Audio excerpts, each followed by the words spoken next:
Topic Thunder, it's Topic Thunder. Just acknowledging knowledge with no scholarships. It's Topic Thunder, scholarships. It's Topic Thunder, it's Topic Thunder.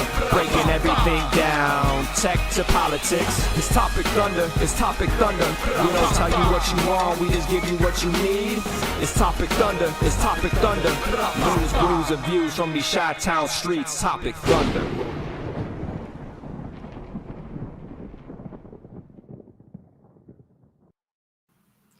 Oh, yeah, ladies and gentlemen, coming to you live from the smoky, hazy towers of Chicago and the windswept West Plains of Texas.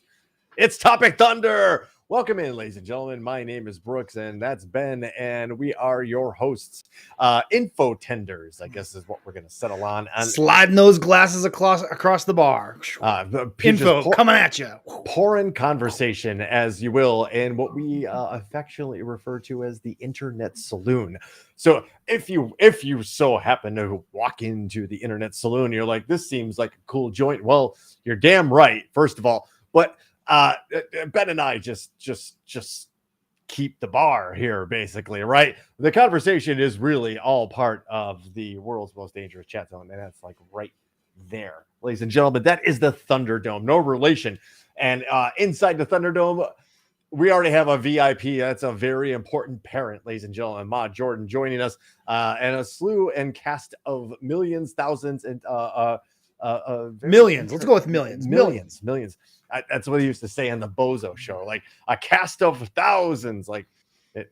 Sure, millions. It's available to millions, actually billions. So let's just settle in on that, right? You could be watching us on YouTube or Twitch or Facebook, many different Facebook. Not Stitcher, as they went under today. If you didn't see, Stitcher's done. No, really. Yeah. I remember Stitcher back in the day. We used to. On the old podcast used to post to Stitcher. Yeah, it's done. They officially announced that they're closing up shop today. So yeah, apparently Spotify's kind of dominated that world now. Kind of, sort of, right? But who knew the podcast industry isn't a moneymaker? I don't know what they're talking about.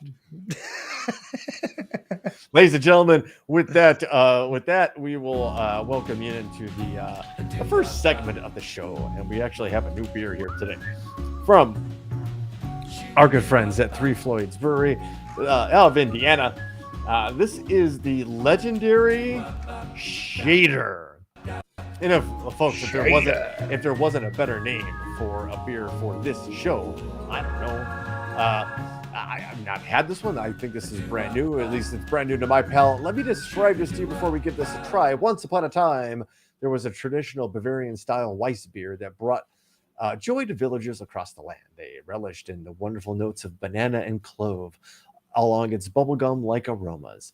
Everyone was merry and contented. However, as legend has it, one day the king proclaimed the villagers that they could no longer enjoy this delicious libation as its name was not permitted to be spoken in the kingdom. So, I mean, what are you going to do? We changed the name. Problem solved. The legendary Shader was born, and there was much rejoicing. I think they need some work. They need that story started really strong and ended kind of like I'm too stoned to finish this one.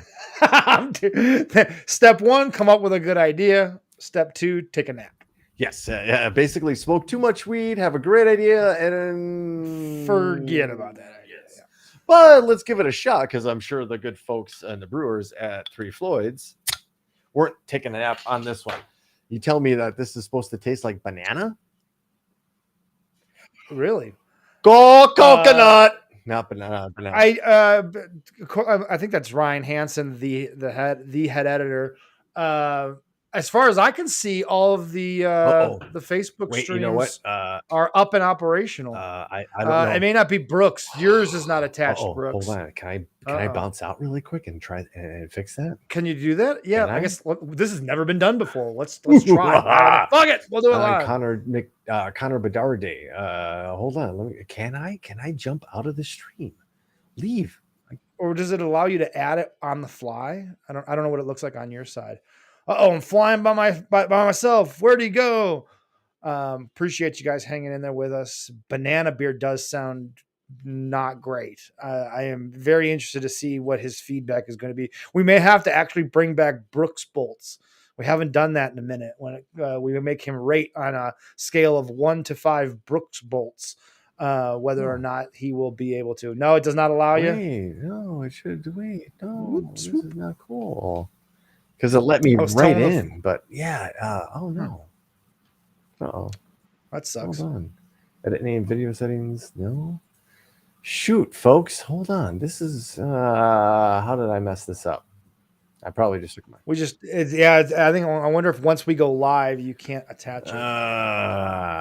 Well, hey, Oh, you know well. what? As we're sitting here, You can chatting, find it. Topic Thunder Facebook page, my Facebook page. let me. So, Actually, if can we link? Can we do some linking? Can we do some sharing here? you could probably go to my Facebook page and share my post onto your or Topic Thunder's the Topic Thunder feed. You should do the Topic Thunder feed to your Facebook It's page. a good idea. I'm glad we're having this conversation in front of everybody. Live on the air in front of all the people that are in the It's audience, just- waiting for us to give them A show. Well, fucking embarrassing. fucking embarrassing. Absolutely. Why not? Yeah. On Connor. But hey, listen. Well, I did say to people while you were away briefly that we're all skeptical of this banana beer thing. Oh, so actually, we need to get Brooks bolts. We're gonna bring back Brooks bolts. Brooks banana beer old. bolts. Yeah. Whoa. Alliteration. Hang on to your butts.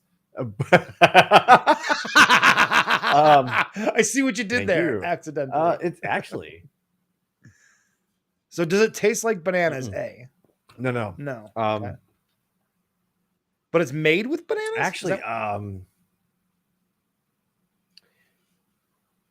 that's actually really interesting. And you know what? Wow, that is all right. I have to call in.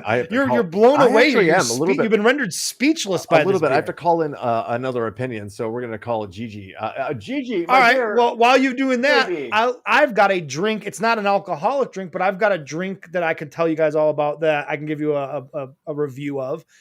You may or may not be familiar that McDonald's is currently celebrating Grimace's birthday. They have come out with a shake, a purple shake that goes along with that promotion. Okay. And so last night the kids wanted McDonald's for dinner, so we got the McDonald's for dinner. I'm going through the drive-through, and my son says, "I want the Grimace birthday meal because I want that shake. I want to try that shake." As you do. You know what? Yes.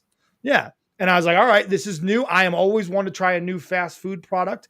And purple, I thought grape is the most likely. I didn't know what flavor it was. I asked my son. He didn't know what flavor it was. But we're like, we'll roll the dice here and just go with it. I was thinking grape, and I'm thinking a grape ice cream shake sounds delicious, actually. Or maybe blueberry, right? Something along those lines. So took my chances with it, got it, came home, took one sip of it, and I think it's black licorice. Oh.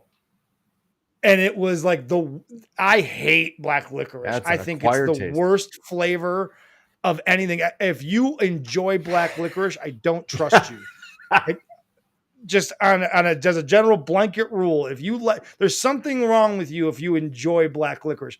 And so, yeah, I took one sip, and at first you're like, it's not so bad, but then the lingering taste is just black licorice. And I was like, I'm not, I can't do it. No. And it was fucking gross. So I'm sparing anyone who was thinking about it. If you don't like black licorice, I do not suggest the Grimace shake from McDonald's. Wow. So I've spared, now I've stretched out enough time. Yes, absolutely. And folks, not only is Fiona here joining us, but you can't see her, but the lovely and talented Gigi, she of the freshly hair blowing hair, is, I want you to try, babe.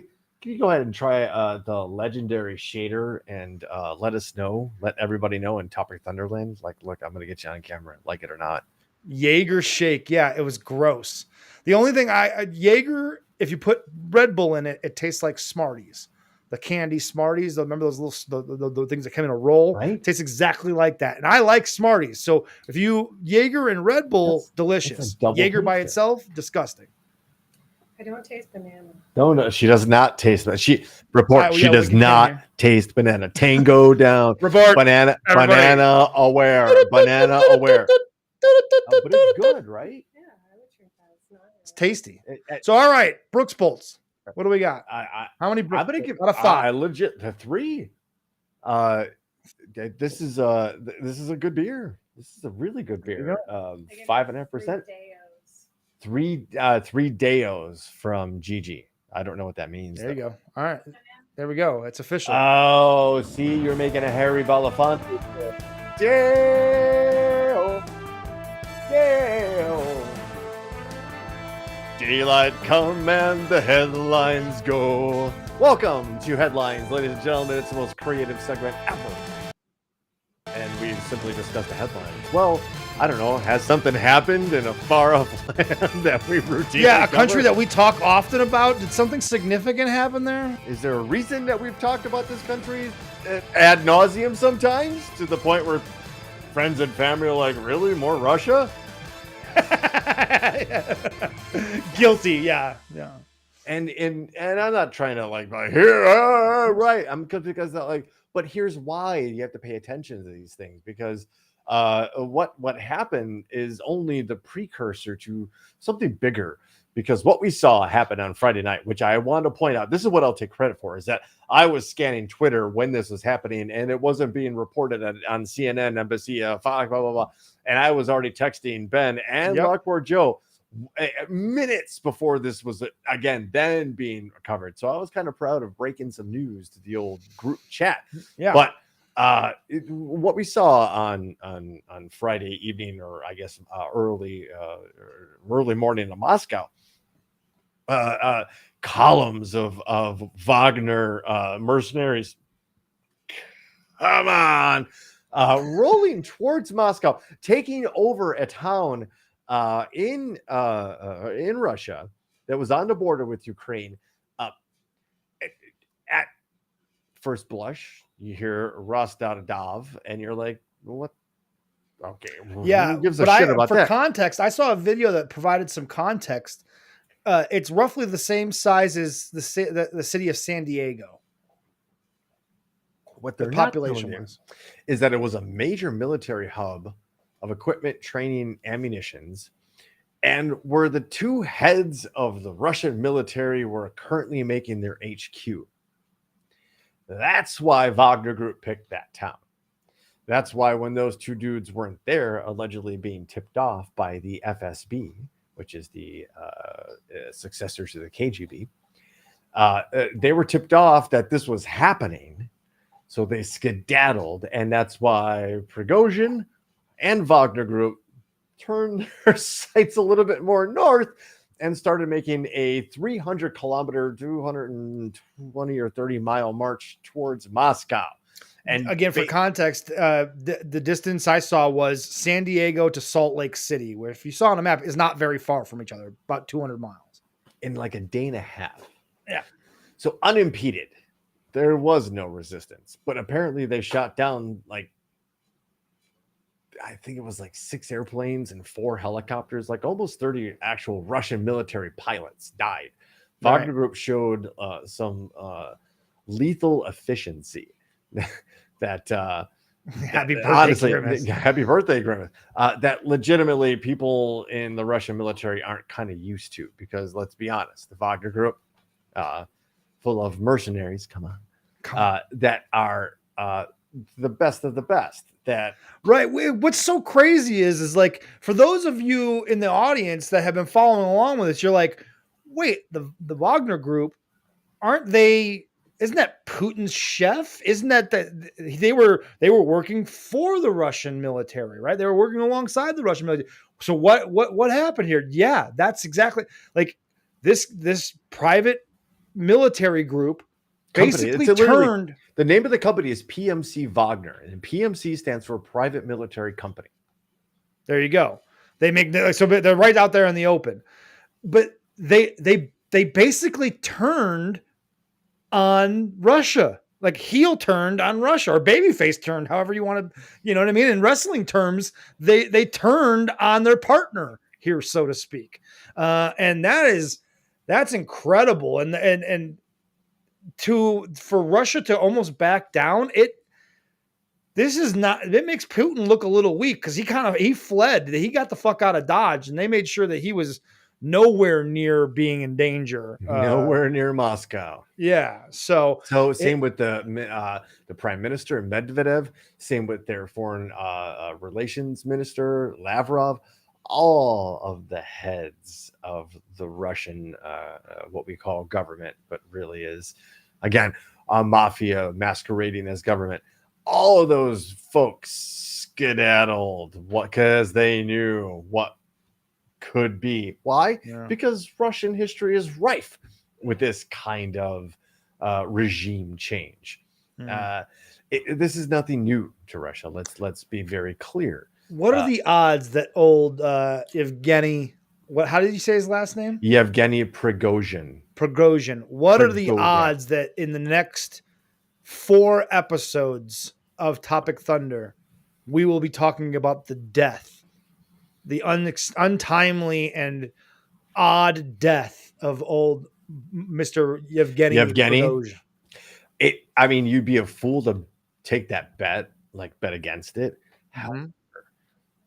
This guy kind of knows the tactics. He's been in the meetings, right? He's been in those closest of meetings when Putin is talking about his real strategies, like those most private of meetings. He's been a part of those. Yeah.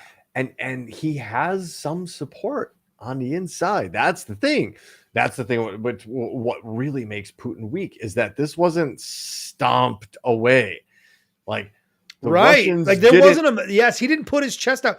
Putin did not stick his chest out and say, I'm going to put this down aggressively. No, he did not. That's a good point. The Russian Air Force could have stopped this column of armor and troops in a second. They could have sent in squadrons of attack helicopters and fighter bombers and jets and just laid waste. Do you think they care about the villages along the way? Are you paying attention? If they really wanted to, they could have flattened this entire 25,000 man army that was marching to Moscow, but they didn't. And it makes no sense for a strong man who you assume is in complete control of his situation, including the army, couldn't mobilize and get enough support. That's the only way I can think of. I'm not an expert on this. Right. There's got to be something to that. The Prigozhin and Wagner had support on the inside from the military. There were enough high-ranking officials in the military that said, nope, not going to do it. Mm-hmm. We're going to see how Which this is plays also ballsy for those guys to say no to Vladimir Putin. He's not a man you say no to. Up until this point, he has projected himself as a man that you do not do this to. You do not make a move. You do not take a shot at the crown and miss. Yeah, right. Exactly. You better not miss. Yeah. And this guy, he didn't miss, but he didn't hit, but he also didn't miss. It was really weird. Yeah. It's weird. Is this, then your mind starts going to, is this staged on some level? A little bit, right? It has to creep into it, but to what extent? And Gigi, right. What's the end? What's the end game for either side, I guess? So the story goes Prigozhin gets, backs off his threat to march on Moscow and take out the heads of the Russian military and who knows who else, gets allegedly exiled to Belarus. And the Wagner group then gets absorbed into the Russian military proper. Well, let's talk about Belarus, the country that just formally accepted Russian nuclear armaments. And the first time Russia has exported nuclear armaments outside of their agreed upon borders of 1992. The same Belarus that has been under the control of strongman Lukashenko for the better part of 30 years. Wow. But also considered a lapdog and kind of wannabe to Putin, a sycophant to Putin. So the conversation went like this. If you were already a Russian oligarch and already had billions of dollars, and then were allowed to develop your own private military, complete with high-tech military equipment, and you were to say get fed up with things, wanted to stage a coup, that coup really didn't accomplish much. Right. There was no bloodshed. There was no political upheaval or turnover. No real significant change in the status quo at all, actually. Right. But all of a sudden, this oligarch, who really couldn't ask for much more on this earth, Right. gets transplanted to this country where this other leader is democratically elected, but it's very clear who they're under the thumb of. Would it not be the step up from an oligarch to then be given his own fiefdom, say? And should we not be worried about the health and life of Yevgeny Prigozhin, but we should really be looking out for the health and safety of President Lukashenko? Yeah. He's probably looking over his shoulder a lot right now. I think that's a very interesting story. Now, of course, there's a strategic element to the Ukraine war that all of a sudden now this absorbed Wagner group militarily is cooperating with Belarus and such that it isn't just something that's reinforcing kind of the northern flank. But it'd be this would be now a multinational attack on Ukraine if Belarus does decide to get involved in a war with troops wearing their flag on their shoulder. Interesting. What does President Xi think about this? What does China think about this? Yeah, there's a lot of fallout, butterfly effect sort of things that in the coming weeks we will definitely be finding out more, I think. If you're India and you're trying to decide on, well, who do we partner with? Who do we sign deals with Russia, or do we sign deals with the United States? Now, how does this make Russia look? Right. If your country's in Africa and you're wondering, oh yeah, the Russians have come in. Wagner Group's very, very, very active in Africa. Clearly now how can you not take this as some sort of weird defeat, a surrender, actually? Yeah, it's odd. It's odd. I think more is going to play out in the coming weeks, and we'll find out. We'll find out exactly. It's one of those things that's there's more to the story, and we don't have the full story at this point.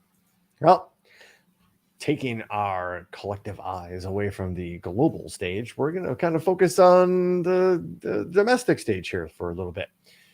I don't know how far you have to kind of be down into the ground with your head to not see these weird stories involving Robert F. Kennedy Jr.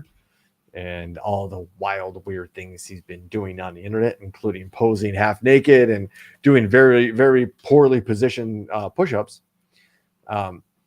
We promised that we would kind of start talking a little bit about him to kind of understand who and what he is and what he represents. Brandy Zadrozny is actually a very well-respected columnist and reporter. So while we won't copy everything she says, I highly suggest you check out this NBC News column from her. It was dated on June 19th of this year, Brandy Zadrozny. But it starts that Robert F. Kennedy Jr. stands on the edge of a cliff while his three dogs sit at attention waiting for a treat. It goes on to describe a conversation with the man that I don't know how many meat and potato eating Americans can truly relate to this guy. No, almost none.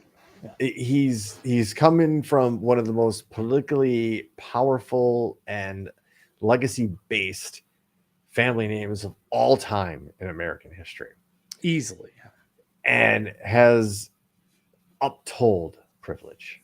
He has never had to work. He has no idea the concept of wanting or being short of something. Yet, for some reason, positions himself as the everyman, which, I guess every politician tries to do, some with success, some with not. But yes, American royalty is a good way to put royalty. He absolutely is. But Robert F. Kennedy Jr. would probably be a disgrace to his father and a disappointment to his uncle at this point, because he has embraced the absolute wildest of conspiracy theories for basic publicity purposes, if I'm reading the tea leaves correctly, because there's really nothing that this guy talks about that has any merit or anything. But to go on, Ben, you got it up. But the third of 11 children.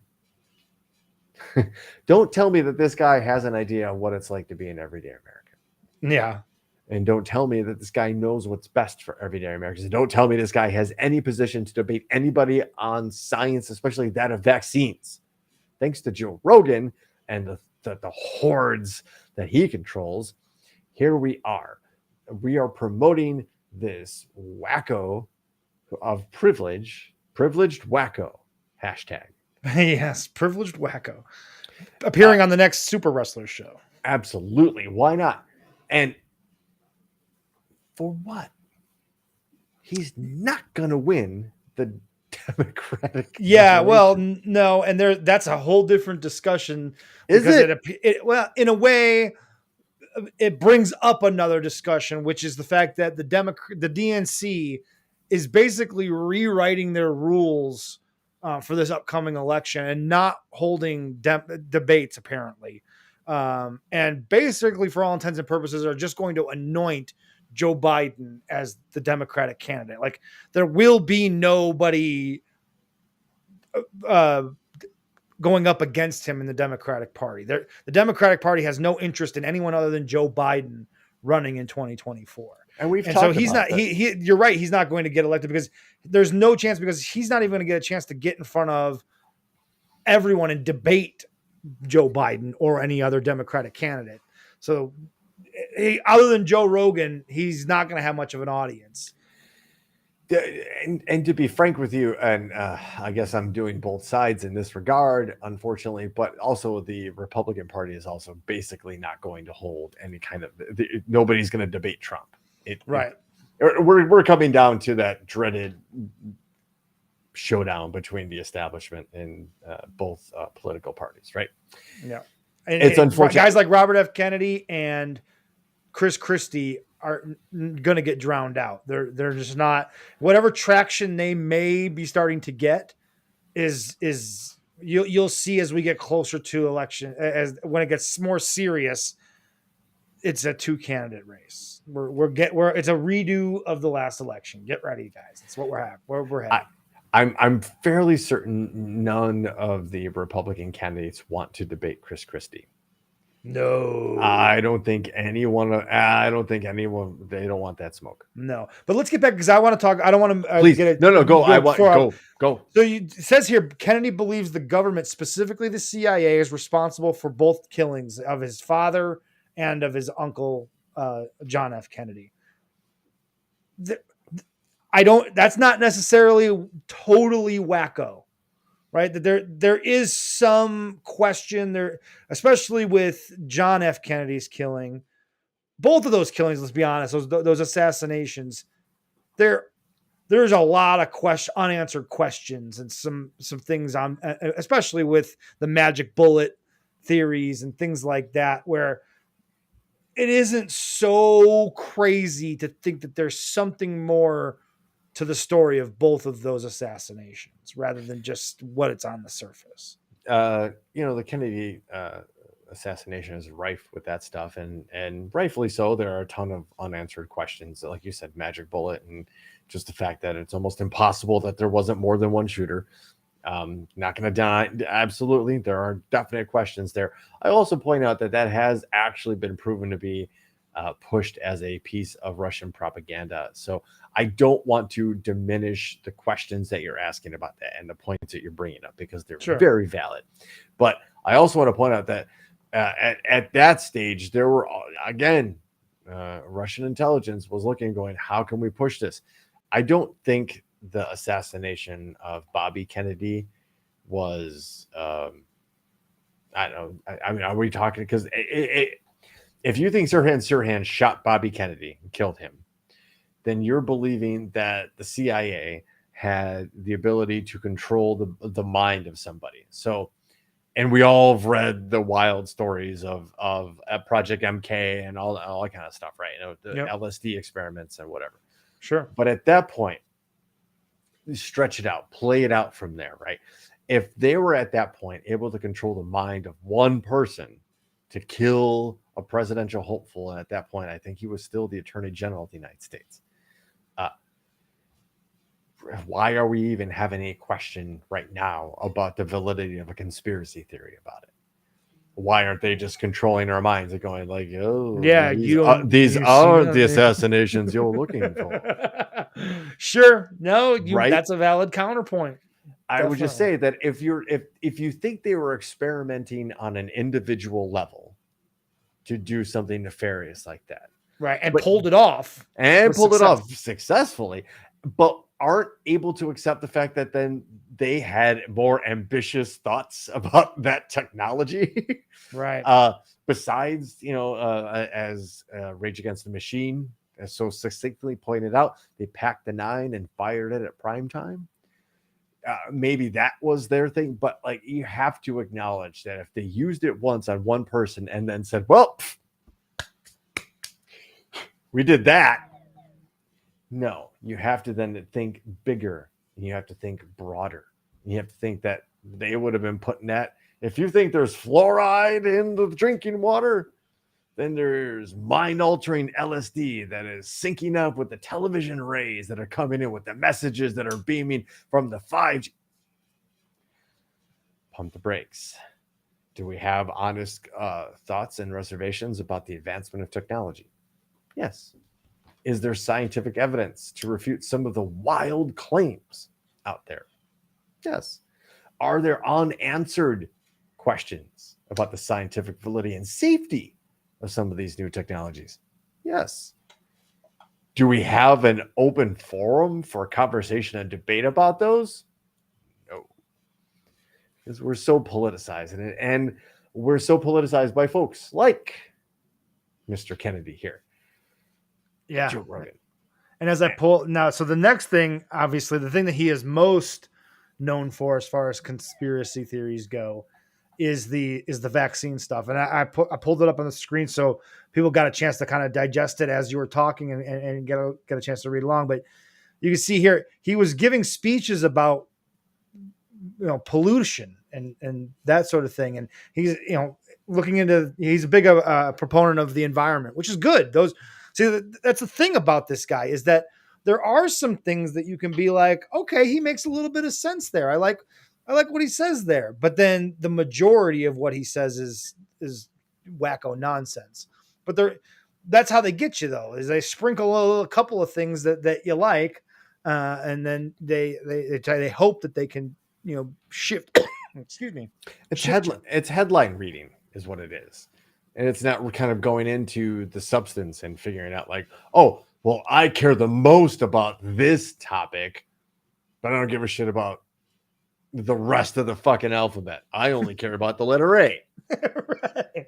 Nothing else exists. So yeah, the one thing is the methyl mercury, and the mercury in vaccines. That has been a long, decades now long thing.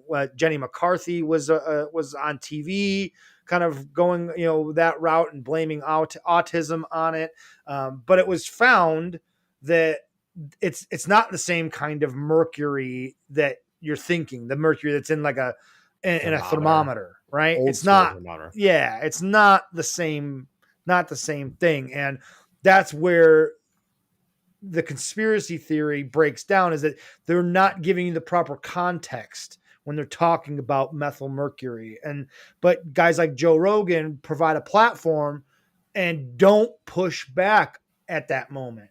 And that's where the debate has to happen then and there, not after the fact, like we talked about last week, having someone come in and try to correct after it's out there. It's out there. You can't bottle it back up. Yeah, and no, the people that really want to believe that aren't going to tune into the next episode.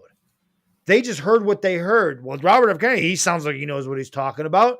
and he's talking about methylmercury and how there's mercury in the vaccines, and how then Wi-Fi there's opens up our blood vessels. It's like, thousands of Facebook accounts that then start clipping headlines and posting specific quotes and everybody, that's all they read, and everybody thinks they're a fucking expert on things without reading everything that was said and then understanding that nothing was questioned.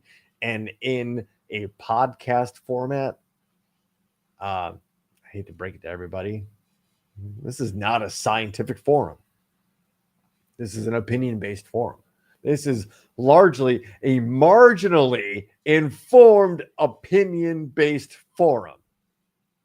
right. You experts don't come on shows like this. They shouldn't come on shows like Joe From Rogan. what I understand, I guess that doctor that was involved in that Poets? whole thing, he was on the show before He had been. at the beginning of COVID when they were talking about the mNRA or mRNA. mRNA. Yeah. I always get that mixed up. But yeah, so he was on in the past, and like I said before, like there is a shift in Joe Rogan's mindset. The minute like he moved to Texas, it became very apparent. That was shortly after the Spotify deal.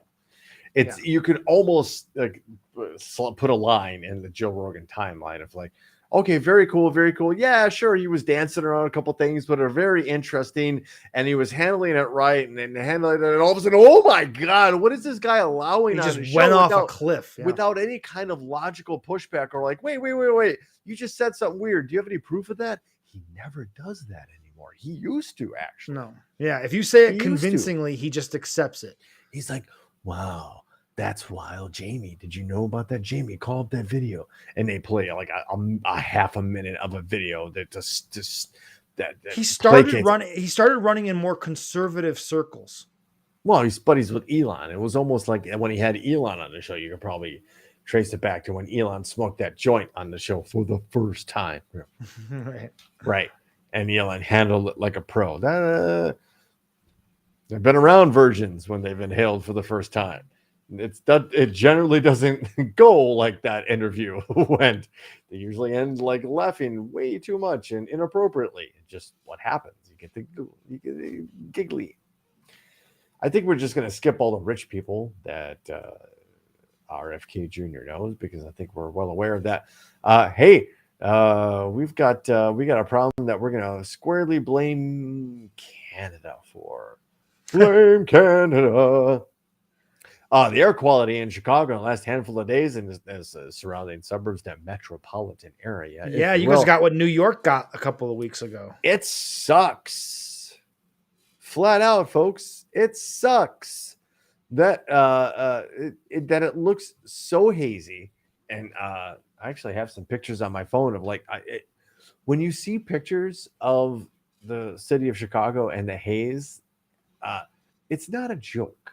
It's actually super thick, super unusual. And somebody on my Facebook timeline said it tastes like fireplace outside. Ooh. It kind of does. You can kind of, it smells like the faint, like somebody lit a candle of like forest fire. Jesus. Scent. And yesterday, we had the worst air quality in the top 100 cities in the world. Jesus. Yeah, good old Chicago. And of course, this is going on in Canada. There's nothing that we can do about this other than reinforce the idea that we are all one. What happens in Canada affects us. What happens across the globe. Yeah, guess what? The border, those man-made artificial borders that we put up between Earth, pieces of land on Earth, guess what? They don't block shit. It's just man-made imaginary lines. So again, borders are meaningless when it comes to things like Mother Nature and the overall health of the planet. So when the toilet that we flush or the water that we run unnecessarily, like, well, not like, okay, it hits your water bill and you have a $5 more on your water bill. Like, shit, we got to cut back on the water, honey. Like, that water goes somewhere. It gets treated. It's no longer consumable. It pollutes. right? The things that we just throw in the garbage end up in the fucking ocean. And we've talked about how much plastic is out there. That all has an effect. They might not think it, but it has an effect on you and us every single day. It's affecting the oceanic conveyor belt, which has a direct effect on our climate. While at the same time, we are pumping carbon products straight up into the sky. And with the scientific debate of climate control, bullshit. There is no debate. There's no Climate debate. is changing.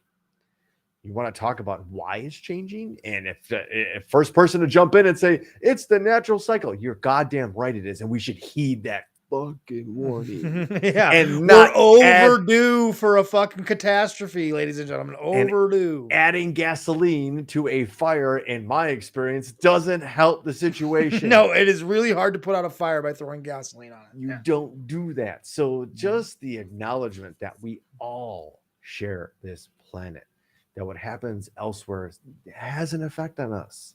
Mm-hmm. We have to acknowledge that. Until we get that collectively, we're never going to solve the problems of this planet, which, truth be told, we have to get off of this planet if this species wishes to survive. That is a true statement, and it is an inarguable fact. We need to leave this planet successfully and thrive off of it in order to survive as a species, because doom is coming. Jesus. Sorry. Yeah. But it's the truth, and the history of this planet shows us that. History of our local solar system shows us that. Of our galaxy, of our universe shows us that. How much more? Again, you want to show us you have to do the research. Here's the research. This happens. There's a rock heading our way. Mm-hmm. We don't see it. There's an uncurable disease hiding in a forest that we're going to cut down and release upon everybody. It's just going to happen. We have to be prepared. And by being prepared, we have to understand that this planet is fragile and that all of us belong here and elsewhere. Wow, this is good beer. It's actually really good beer. It's done. I don't know. Maybe whatever's in the air. I've been smoking too much. Ha! Hey-o. Hey-o. Hey, folks. Did you know that a snake has a clitoris? Or If you didn't, you know now. Are we saying clitoris? Oh, I don't know. Yeah, I thought it was clitoris. It is clitoris. I'm being. Hey, I know all about that clitoris there, Ben. Don't tell me about that G-spot. I know exactly where that is, too. Female snakes have clitorises, scientists have detailed for the first time in a study of the animal's sex organs. In 2023, are we really finally just exploring and well, there's an argument to be made that there should be far more important things that we are investigating with manpower and scientific minds than the sex organs of snakes. I'm not arguing that point with you. I'm just saying, like, this hasn't been done before. You would think this had been done before. I guess. When I dissect things, what are you doing? Like, what are you doing? You're not looking at the snake clitoris? What's wrong with you? It's irresponsible. And how do you even figure this out? In a study published by the Proceedings of the Royal Society B, the researchers found that snakes have two individual clitorises. Hemiclitorises, separated by tissues and hidden by skin on the underside of the tail. Well, I guess hemi means half, so the clitoris is split into two, kind of like that thing that like your vocal cords or something like that. I don't know, like testicles almost. Female genitalia are conspicuously overlooked in our comparison to their male counterparts. Oh, it makes sense. We've looked at snake dicks before. By the way, the world's most dangerous chat room is on fire right now with this story. Right. Well, we find them on snakes. Okay. Listen, it's science. We do the research. Are scientists trying to fuck snakes? That's a good. I mean, you have to ask that. If we're investigating the sex organs of snakes, it has to be with the idea of, can we fuck them, right? I'm literally writing this down so I can ask the next scientist I meet. Yes, excuse me. Are you guys sir. trying to fuck snakes? What's up? Can you come on our Because podcast? it and really debate sounds us? like you guys are trying to fuck snakes. Debate me on why this is a good idea. Oh, It should be our tagline. shit. Debate me. Topic Thunder. Debate me. Whoa. Ah. Male snakes and lizards are known to have hemipenises. Well, hello. And a Hey, pair of penises, which are inverted outside the body during reproduction. In many species, hemipenises are covered in spines or hooks. Well, what the fuck? Are you telling me I had a choice to have spines and hooks on my penis? Jesus. I didn't get that option. No, that I'm not wasn't. saying I would. Yeah, but I don't know. No, I wouldn't even consider it. If we're doing Even if I had the option. if we're doing a build a character and like a video game, you want a 99 speed or do you want hooks on your penis? Oh man. The study's lead author. It might be easiest to find if there's two. See, this is why we hire people like I'm sure that's Ryan Hansen. Yes, it is. Trying to find it is not always the easiest thing, and some are extremely tiny. Falwell said she first dissected the clitorises in a death adder, in which organs form in a triangle shape like a heart. Well, that makes perfect sense. Why wouldn't a death adder's clitoris be shaped like a heart? Sentences I'd never thought I would hear said, but here we are. It's nothing but firsts here on this episode of Topic Thunder. Shit. Number 121 by my records. I was fortunate that the death adder had a reasonably prominent hemiclitoris. I'm gonna let that hang in the air for a little bit. Maybe we've parked on this story too long. Maybe not. Another quote. It could also be signaling to the ovaries to ovulate and to oviduct to potentially prepare for sperm storage. They're trying to fuck the snakes, Brooks. They're trying to fuck snakes.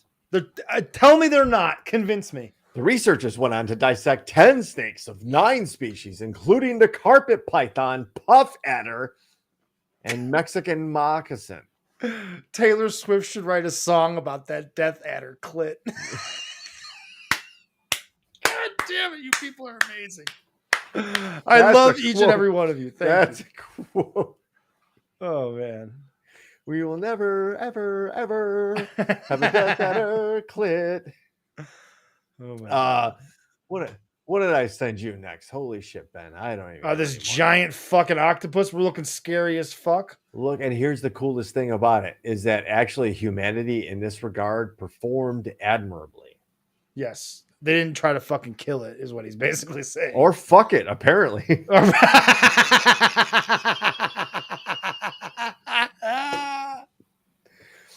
Like we have look at that covered, thing. That's terrifying. it's a big octopus, right? That's a big old squid right there. We have long covered the intelligence of octopi. Yes. They have been able to problem solve. They're like open jars. Look at this thing. It didn't trust a human, but it was guided out. And thankfully, we had some responsible human beings on that boat.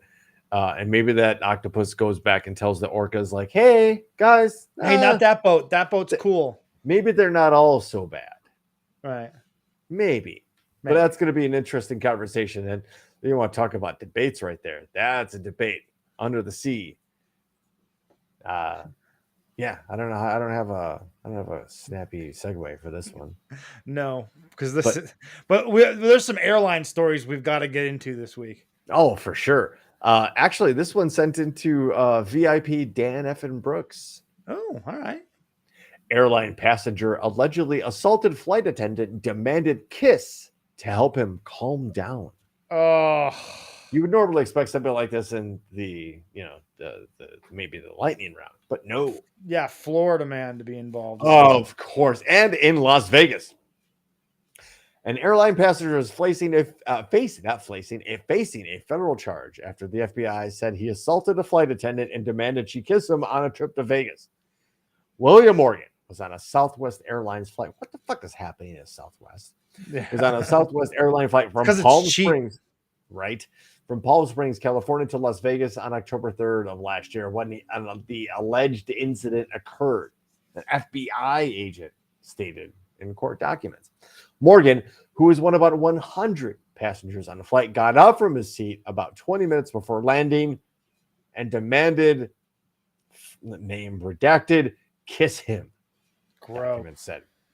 He is also accused of assaulting a flight attendant, grabbing her by the shoulders and attempting to push her into a bathroom. Oh my God. The flight attendant got up from her jump seat, at which point Morgan put his arms on her shoulders and demanded a kiss before stating he was going to have a panic attack if she did not go into the bathroom with him. First of all, have you been in those bathrooms? Yeah, you cannot fit two people. There's no way to fit two people in there. No. So, okay, Morgan also said that he needed blank to kiss him to calm down. Morgan then grabbed blank's face and squeezed hard while trying to kiss her. A second flight attendant stated that she was scared for her life and that she was concerned for other passengers. Now, this is probably cool 40 years ago. Nobody said a goddamn no one would have thing. said shit. Yeah. Actually, it wasn't cool 40 years ago. Let me correct myself. Right. No. Society would have said it was cool, but it wasn't cool. Yeah. It was never cool and should never be accepted as cool. To be honest with you, we should, again, treating each other with respect, understanding that we're all just the same thing. We're fleshy robots on this rocky planet that has a lot of water in it, hopefully, thankfully. And we're doomed if we don't figure it out. Theme of the show, figure it out. So, speaking of theme of the show and surviving, we often talk about the use of violent weapons here on the show, what we would sometimes call military grade weapons. And that term gets debated often, especially by the right that are polluted by the NRA to think that somehow an AR-15 semi-automatic rifle is not a military grade weapon. Ladies and gentlemen, I introduce to you U.S. Navy veteran, representative from New Jersey, Cheryl, who's qualified as an expert in M16, Colt 45, and 9mm Beretta. Many of us grew up in hunting families, myself included. I grew up around firearms. My father taught me how to shoot. It's why I qualified as an expert in an M16 and a Colt 45 and a 9mm Beretta. I am familiar with firearms. And yet I can tell you that because of that familiarity, I know that there are weapons of war that should not be found on the streets of New Jersey. If you want to know, does gun safety legislation work? Yeah, it works, but guess what? We're constantly being undermined by straw purchasers and gun trafficking coming in from states like Pennsylvania right next door. So we need federal legislation. And when we see our colleagues across the aisle not only refusing to take a step to pass legislation that would keep our kids safe, but instead bringing up a vote on pistol braces, accoutrements of firearms that make them more dangerous, that could not be more out of step with where parents are and where the American people are. And that's why we're going to keep coming, and I hope you guys keep focusing on this so we can continue to advocate to keep our kids safe and work hard to make real change in this country, because this is abnormal. It's not like any other developed country in the world, and we are seeing horrible, horrible results as we fail again and again to take the steps we need to take to do better here. There we go. More people like her, please. Could you imagine? I don't know what else about her politics or anything along those lines, or who she may or may not be beholden to behind the scenes, but at least on that subject, she's on the right side of the argument, in my opinion. Again, listening to experts. When the military qualifies you as an expert in a weapon, trust that you have gone through a lot of training and a lot of testing and a lot of practice. 3 different weapon types? Come on. Yeah. How much more do you need to know? She pointed out the gorilla in the room that New Jersey can pass whatever laws they want to, just like Illinois. Illinois, you people have the toughest gun laws in Chicago, look at Chicago. You mean yeah, but Chirac? You don't understand. People that say that don't understand how close Indiana is to Chicago. Don't care. Or well, Right. no, they don't know the map, obviously. Right. And they also don't understand that Fucking outside morons. the counties directly outside of Chicago also don't have the same legislation, the same gun laws as the city of Chicago proper does. There have been numerous police and law enforcement stings done where gang members send people without records, mostly women, to dealers outside of Chicago. They buy multiple handguns at one time, multiple boxes of ammunition for one person, and they bring them back into the city of Chicago because it's just that easy. That's why you have to have federal legislation. Everyone has to have the same rules. Imagine that. Yeah, imagine that. Imagine that the gangs are going, oh, we can just go the next county over You and get guns. you mean Oh, we get okay. to ride in a car, listen to music, and smoke blunts? Right. Yeah, exactly. It's literally Cool. a 20-minute drive, tops, to another county from any part of Chicago. It's 20 minutes to get to a county that you could buy a gun in. So, It's true story. Yeah. True story. And yes, Ryan Hansen, it is hard to go and put the gun genie back in the bottle. Right, because you're not going door to door taking people's guns back. And no, you're not. But that's no excuse to not do something Yes. to stop it from proliferating any further.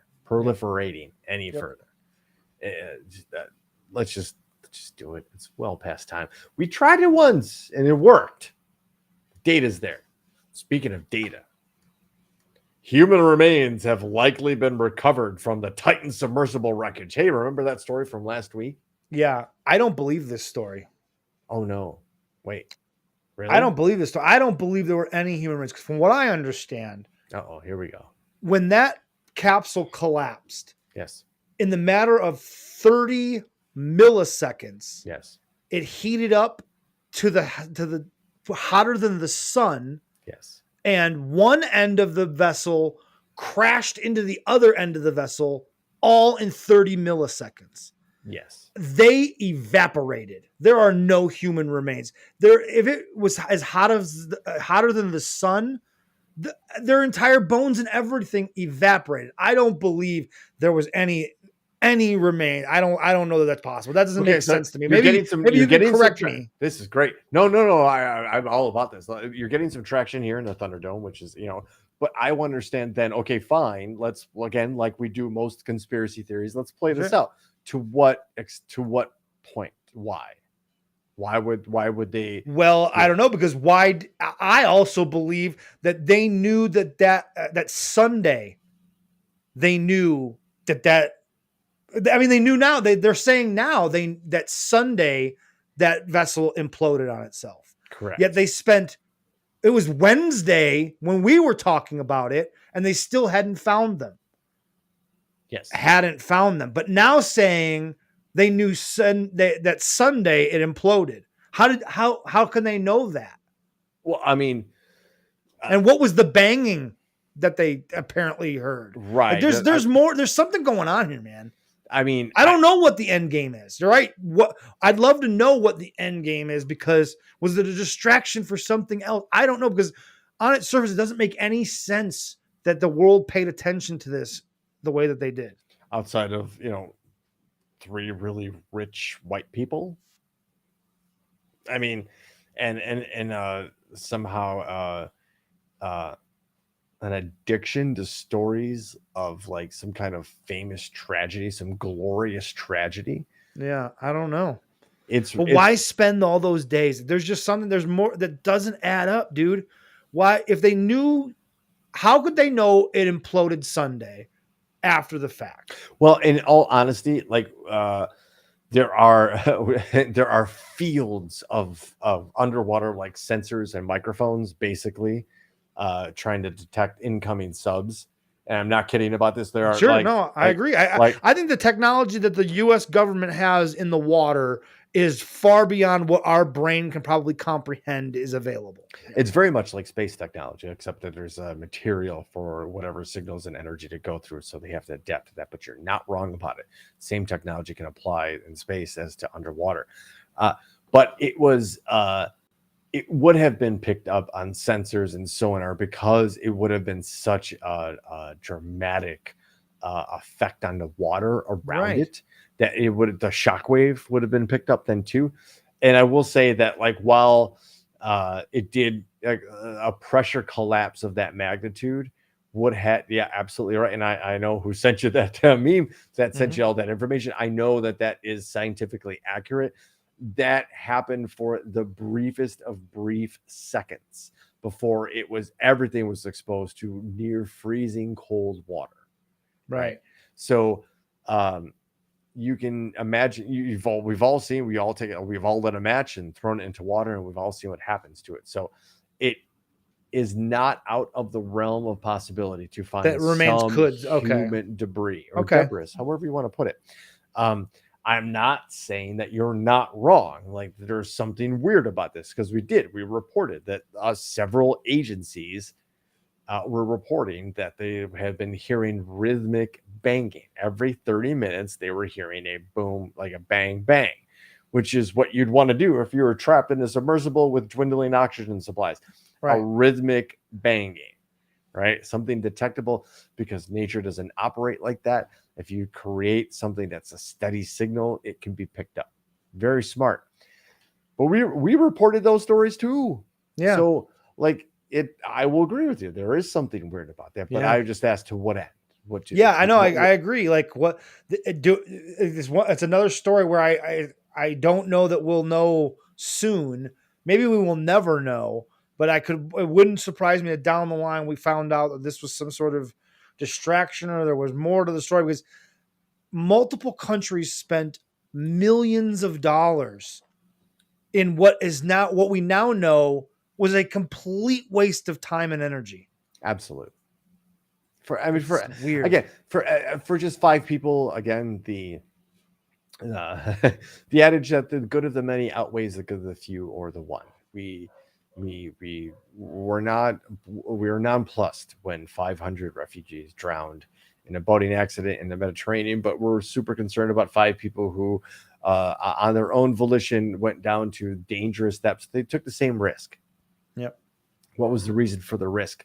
One reason was to get out of a terrible situation that a life-threatening risk made the most sense, or am I just going for a joyride?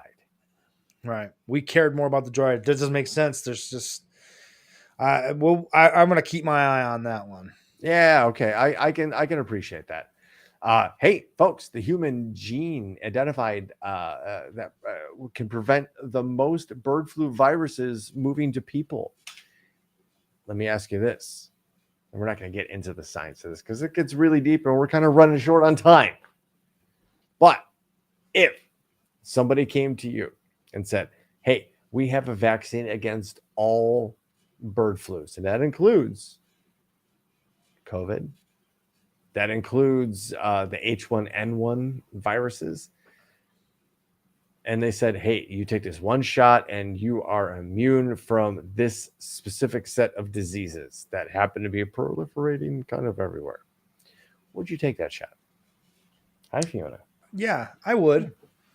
Well, I mean, at this point in my life, yeah, I got nothing to lose. Fuck it. I would too. Hey, everybody. I heard, speaking of vaccines, I heard that there's a cancer vaccine in development that they feel like there's some real possibilities on that. And you always hear about that. That was always the argument. Like, what if there's a cancer vaccine? Would you take a cancer vaccine? They can't cure cancer, but I've got a vaccine for the flu every year. Right. So now they can cure cancer with a vaccine. If they can cure cancer with a vaccine, or they can prevent cancer with a vaccine, how many anti-vax people would take it? Right. Would any of them? What are the odds that they would die? Well, probably good. Why don't we skip the Japan story? And because we can't skip this story. When Ryan Hansen and Tipton Moscow send you the same story, Yes. You kind of have to. You know that it's an interesting. It's because of the headline. I mean, that headline was made for this show. Oh, airport worker fatally ingested into engine at San Antonio International Airport. According to the National Transportation Safety Board, the incident happened on Friday around 10:25 p.m. on Delta Flight 1111. That's an unlucky number for you, pal. Arrived at the San Antonio Airport from Los Angeles and was taxiing to the gate on one engine. Jesus Christ, Southwest.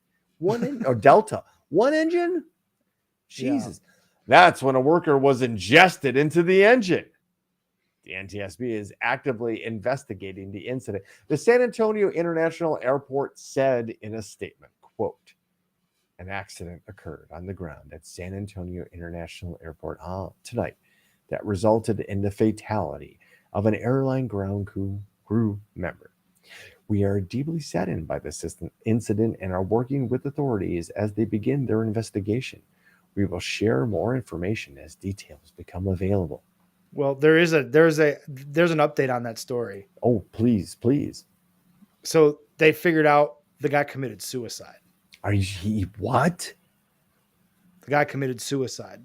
I mean, that's one way to do it. That's a hell of a way to do it. If you're gonna go out. that came out, I think, yesterday. No shit. Okay, all right. The investigation. They must. I think honestly they must have had video. Video sure, must him exist. like he literally just like threw himself into that fucking engine. Yep. So think about that. Video of that exists somewhere. Somebody on Delta Flight 1111 was like looking out the window, like, I can't wait to meet my.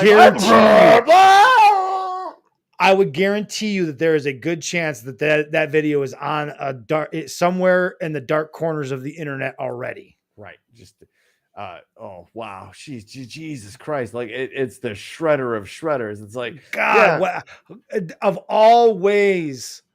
I mean, I guess it's instant.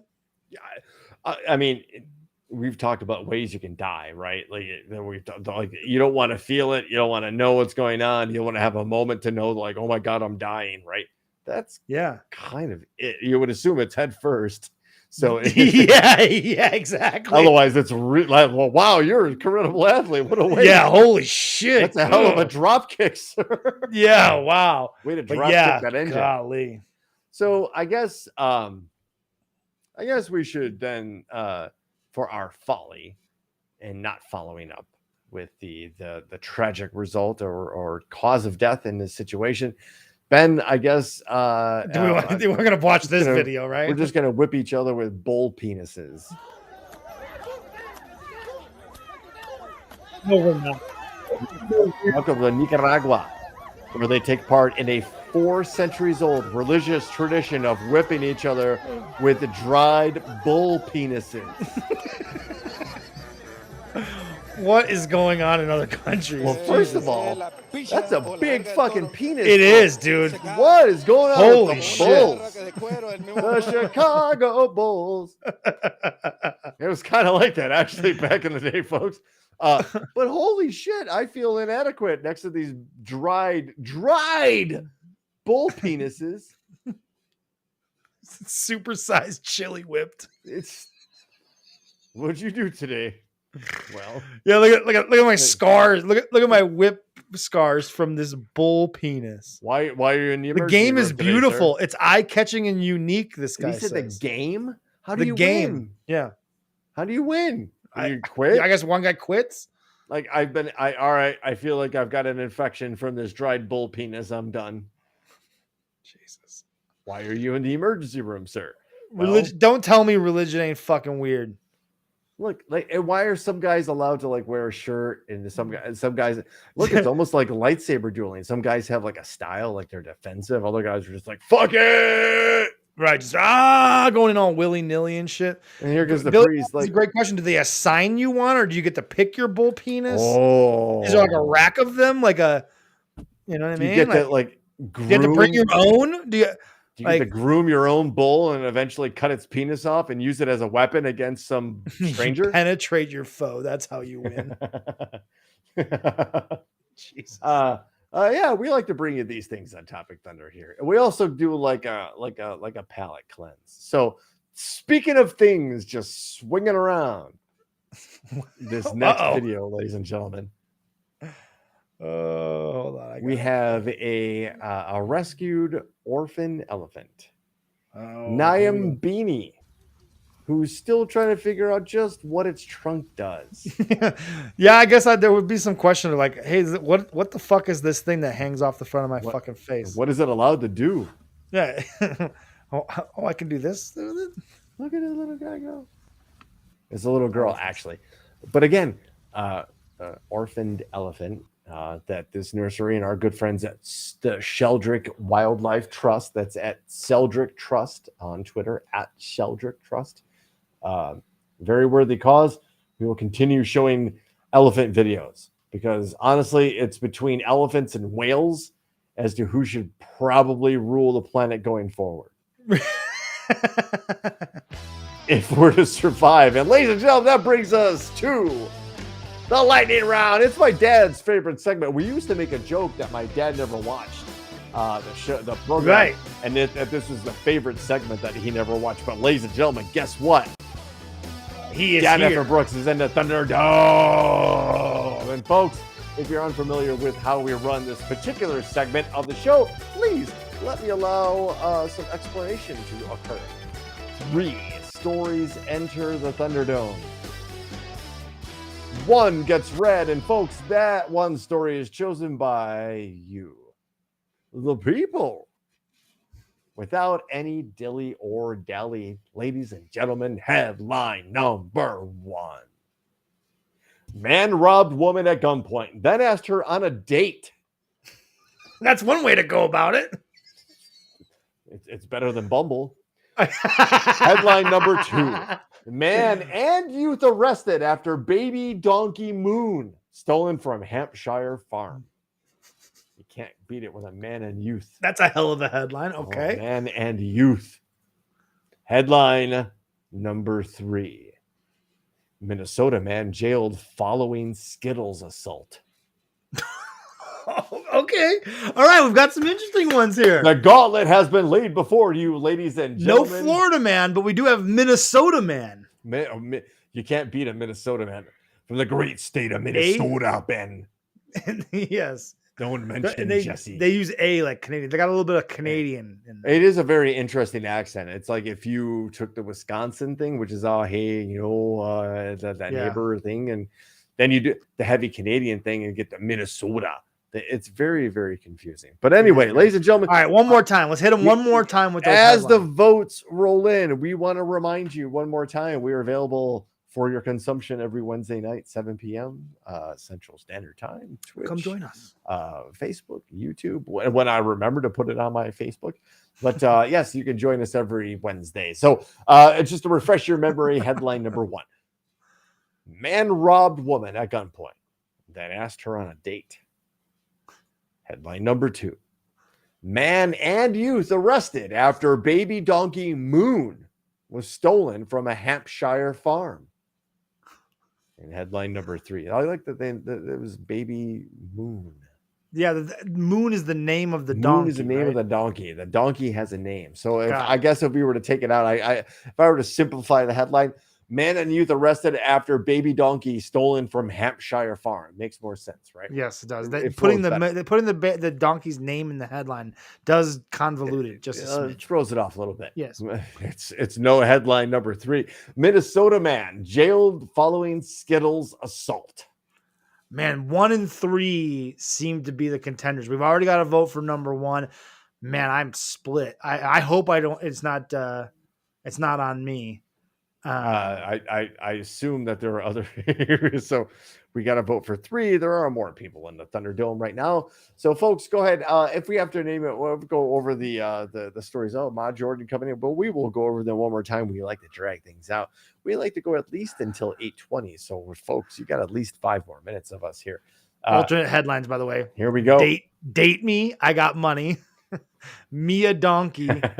and Attacked by the Taste of the Rainbow. And number one, we're still at we're at dead still. Oh, Yeah, 3, 3, 1, 1. So we okay. got 3 for number 3, 2 for number 1. Story so number far. 3 is pulling ahead. We will. Oh, see, I don't. Oh, Welcome I don't to, trust you, Box. I'm sorry. Welcome to villainous hood Yeah. in the Thunderdome, because licorice is blah. Blah. Blah. What's wrong with licorice, you? blah. Anyway, Data for Brooks chiming in. We still have a winner, but by the narrowest of margins, ladies and gentlemen. We have a 4-3 lead with story number 3. There were more people in the Thunderdome earlier. I don't see a vote from Aunt Chris. Biz chiming in. Okay, all right. We're waiting for a couple more. But just to remind you, ladies and gentlemen, the Blackhawks chose Connor Grimace Bedard as Shakedown. number 1. And I am, as a hockey fan, excited. As a Blackhawks fan, super excited.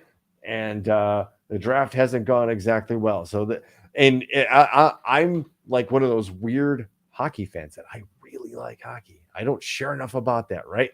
Everybody else is into their golf or their basketball or baseball. I love hockey. Tonight has been weird. Let me just say, and I'm going to be jumping all over the NHL coverage after this. Gigi is all hyped up about it. Oh, yes, absolutely. Wait till I tell you about it. The defenseman, the number 19 pick is coming up, babe. The Chicago Blackhawks own the number 19 pick. Adrian's going with number 3, too. I just got her vote in. All right. Well, folks, then we have a clear winner by a 2-1 margin. Folks, let me copy this story. Sailor Dave is out there somewhere because 2 minutes ago he reacted to the video. So he's out there somewhere. Maybe I don't know if he's still listening, but Sailor Dave's out there. We love Oops, sorry, got ahead of myself. No, I accidentally hit the button. My bad. We're not quite there just Not yet. yet. But Not yet. we will be soon. Ben, I just shared the story with you. Let me go ahead and start reading, and you can put this.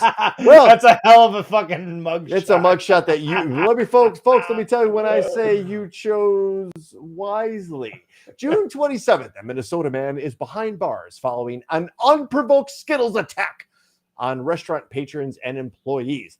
Investigators say that Tristan Statina, 19, walked into a Mankato eatery. Wow, Mankato eatery. Friday. Yep. Yeah.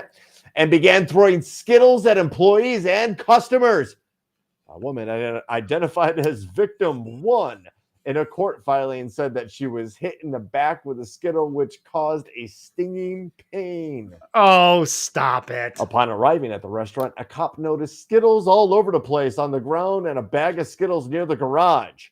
The suspect, victim 1, told police had a, quote, heart-shaped tattoo under his eye and another tattoo on the side of his face. Based on the description provided by the woman, she knew the male to be Tristan Statina. Statina had been twice arrested by the Mankato police in recent months. After locating the man at a nearby business, the teen allegedly pulled away and attempted to break free from officers as they were trying to place him under arrest in handcuffs. Statina, who tried to trip one cop, eventually was subdued by 3 officers, according to a probate cause statement. Surprisingly, he's still alive. Statina, charged with misdemeanor assault for alleged Skittle. I don't even know what that word means. Holy shit. It's rare that I don't know what a word means holy shit. Fusillade? We have to look up what this word means. Fusillade? No. Fusillade. A series of shots fired or missiles thrown at the same time or in quick succession. Marchers had to dodge a fuselage of missiles. Wow. Again, folks, we're talking about Skittles. While the probable cause of this document had no permanent, there is no explanation why this person started throwing Skittles. Also, I know what there's one seems very obvious explanation for me, and it's meth. Well, it could be. There's also no explanation why somebody felt that one Skittle to their back was a debilitating injury that stung. Yeah, no. Unless you're coming in there with like a paintball gun full of Skittles. which This story, kid screams meth problem. this kid, and let's be honest, victim number one screams victim number one. Well, yeah, victim. Yeah, you're overly victim. That is Right. The picture of the Skittles to the left is fucking hilarious. and that's where it hit me. That's where it hit me. Like Skittles to the left, just like JFK. Skittles Back to into the the left, left. back into the left, back into the left, just like the Zapruder films.